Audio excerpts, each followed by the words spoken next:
Kita boleh jamin tak anak kita akan menjadi? Tak ada jaminan. Para Nabi pun tak ada jaminan.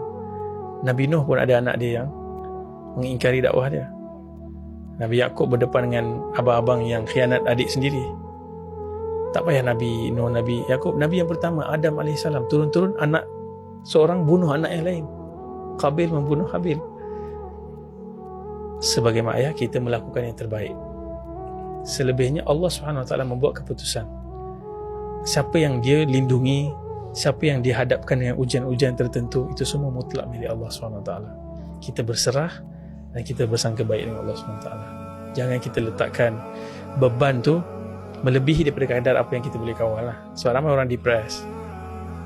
Dia tanya soalan, saya solat, saya tak buat pun benda-benda buruk, tapi kenapa anak saya jadi macam ni?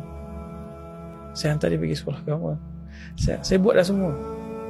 Ya, sabar, ada benda-benda yang kita tak boleh nak faham.